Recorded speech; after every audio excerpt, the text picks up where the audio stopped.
Jumpa di Rai Soccer TV. Saya Yesayas Octavianus. PSSI saat ini bagaikan buah simalakama, maju kena, mundur kena.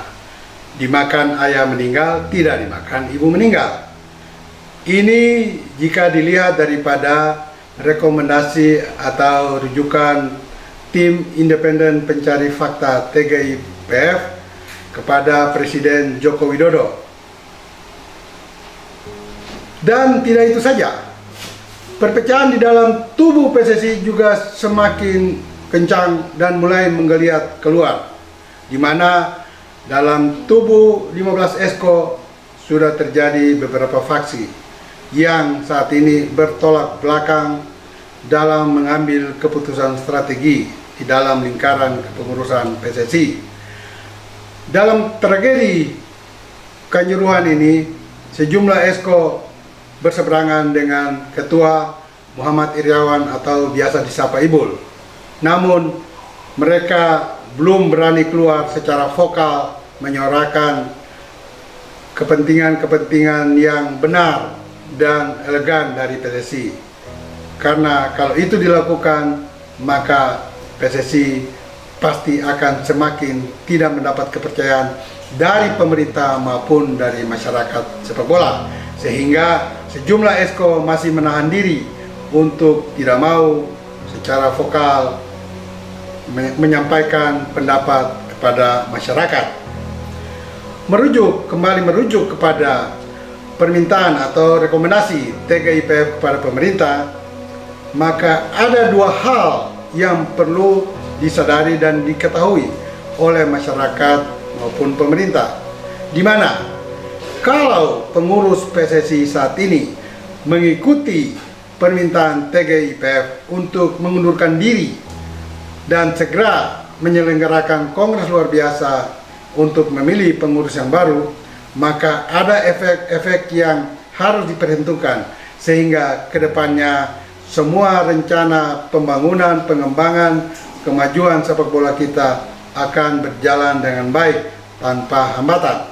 Dan yang kedua, juga perlu dipikirkan bila pengurus PSSI saat ini menolak atau melawan rekomendasi dari TGIPF yang meminta mereka mundur dan segera menggelarkan kongres luar biasa.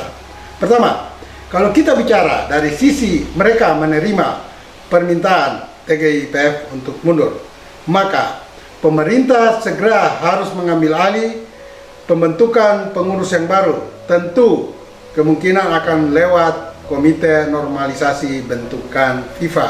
Nah, komite ini yang akan menyusun dan mempersiapkan serta menggelarkan kongres pemilihan. Dan ini tentu inkonstitusional. Sehingga kongres nanti yang akan terjadi adalah kongres pengesahan pengurus, bukan pemilihan ketua yang baru atau pemilihan 15 Eko. Kedua, mencari figur-figur yang tepat yang akan duduk di kepengurusan dalam waktu singkat tentu tidak mudah. Namun saya yakin dan percaya juga sebagian masyarakat sepak bola Indonesia yakin akan kemampuan Presiden Joko Widodo untuk mendapatkan figur-figur yang tepat duduk dalam kepengurusan PSSI yang baru nantinya. Dan tugas mereka hanya 6 bulan atau paling banyak 7 bulan ke depan guna mempersiapkan segala hal demi menyelenggarakan Piala Dunia U20 pada bulan Mei dan Juni. Dan ini bukan pekerjaan atau persoalan yang mudah untuk dilakukan dalam waktu yang sangat singkat tersebut. Namun kembali, di bawah arahan dan perintah Presiden Joko Widodo, saya dan pencinta sepak bola dan masyarakat Indonesia yakin pengurus baru akan sanggup melakukannya. Pilihan kedua, jika pengurus PSSI menolak untuk mundur dan tidak mau menyelenggarakan KLB, maka efeknya adalah kepercayaan kepada pengurus baru semakin luntur, bahkan sampai pada titik nol, baik dari pemerintah maupun masyarakat. Karena pengurus PSSI saat ini sudah tidak dianggap kredibel lagi. Melihat kinerja kepengurusan PSSI saat ini yang sudah tidak bisa dipercaya lagi, karena di tangan mereka inilah sepak bola Indonesia hancur-hancuran sampai saat ini. Kedua, mereka akan melakukan kongres luar biasa secara konstitusi sesuai arahan statuta FIFA yang diadopsi oleh PSSI. Nah, dengan menyelenggarakan kongres luar biasa secara konstitusi, maka kami semua yakin tidak akan ada perubahan signifikan sesuai dengan harapan pemerintah dan masyarakat. Karena mereka tentu akan bermain lagi untuk melanggengkan posisi mereka duduk dalam kepengurusan PSSI berikutnya.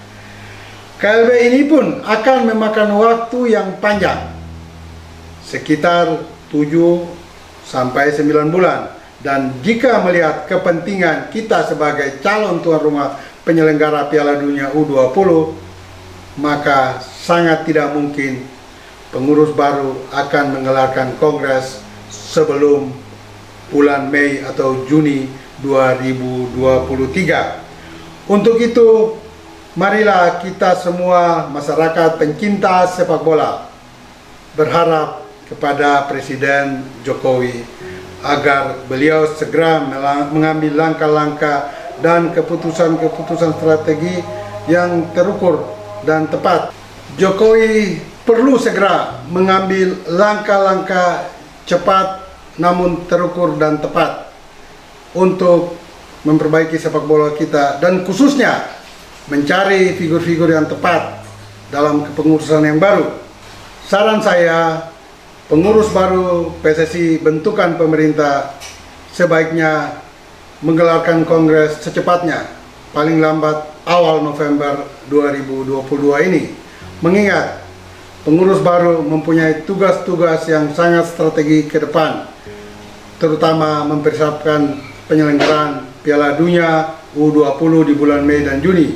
Juga untuk segera menggelarkan kompetisi profesional Liga 1 dan 2 yang sempat tertunda beberapa minggu. Karena dengan adanya pengurus baru tidak saja menjawab permintaan dan keinginan serta kerinduan masyarakat sepak bola terhadap adanya perubahan total di kepengurusan PSSI, tetapi juga membuat kita, bangsa Indonesia, akan menuju Piala Dunia U20 dengan persiapan lebih baik lewat orang-orang yang memang kapabel, profesional, dan berintegritas, serta mempunyai visi dan misi yang sama dengan Presiden dalam membangun sepak bola Indonesia ke depan. Dan ingat, bola itu bulat. Jangan lupa like, comment, and subscribe. Giring terus!